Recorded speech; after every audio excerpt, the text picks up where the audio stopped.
Boker Tov à tous, j'espère que vous avez passé de bonnes fêtes de Hanouka, que tout le monde est revenu plein d'énergie. Et nous, on continue, on était à Vezedim Tibata, Vedidim He'evarta.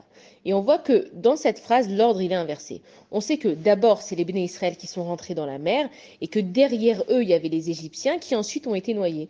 Mais là, dans cette phrase, on dit que d'abord Hachem, il a noyé les Égyptiens et qu'ensuite, il a fait passer les Béné Israël. Et donc, on essaye de comprendre pourquoi est-ce que cette phrase, elle a été inversée. Et en fait, ici, on parle d'un miracle dans un miracle. Ça veut dire que quand la mer, elle s'est ouverte, les Égyptiens, en fait, ils n'ont pas voulu dire que c'était un miracle de Hakadosh Baruch Hu. Ils ont voulu se dire que c'est un phénomène extraordinaire, que c'est entre la nature, le vent, le courant, la mer, les planètes, etc. Mais comment ça se fait alors qu'ils sont quand même rentrés? Ça veut dire que si quelqu'un, il marche dans la rue, ok, et tout d'un coup, il voit qu'il y a la terre qui s'ouvre en deux, et il regarde au fond, il voit qu'il y a des gens qui sont vivants. Mais est-ce que cette personne, elle va aller rejoindre ces personnes-là? Non, elle va se dire, ouais, c'est extraordinaire qu'ils sont restés vivants, mais je vais quand même pas, moi, aller risquer d'aller dans ce trou. Imagine le trou, il se ferme. Imagine moi, j'ai pas la même chance que eux et je me tue.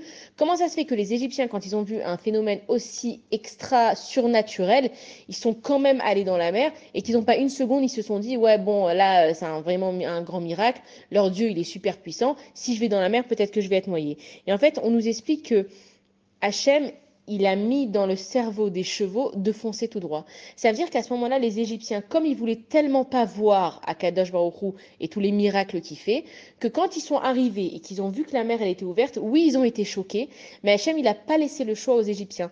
Comme pour leur dire, ah bon, depuis le début, tu veux pas voir que c'est moi, eh ben ne regarde pas, fonce la tête droite, va droit dans le mur. Et donc les chevaux, ils ont foncé à l'intérieur de la mer. Et c'est-à-dire que quand les Bnei Israël, ils étaient encore en train de traverser, les Égyptiens, ils étaient déjà en train de se noyer. Pour que les Égyptiens ils comprennent que c'est pas juste un phénomène surnaturel, parce que si c'est ouvert, c'est ouvert. Ça n'existe pas que toi t'es noyé, mais lui au même endroit que toi, il arrive à marcher. C'était pour vraiment montrer aux Égyptiens à Kadash Baruch Hu, avec l'ouverture de la mer, comme on a dit, c'est le bouquet final, c'est que Hachem il voulait leur montrer, regarde. C'est moi qui décide, et si je décide que lui, au même endroit que toi, il va vivre, et que toi, au même endroit, tu vas te noyer, c'est que c'est la main d'Akadash Baruch Hu qui a été là. Et les Bnei Israël, en fait, eux, ils ont vu ce qui se passait. Et jusqu'au dernier des Béné Israël qui a atterri de l'autre côté du Yam Souf, il a pu voir que les Égyptiens, ils étaient en train de se noyer. Bonne journée à tous.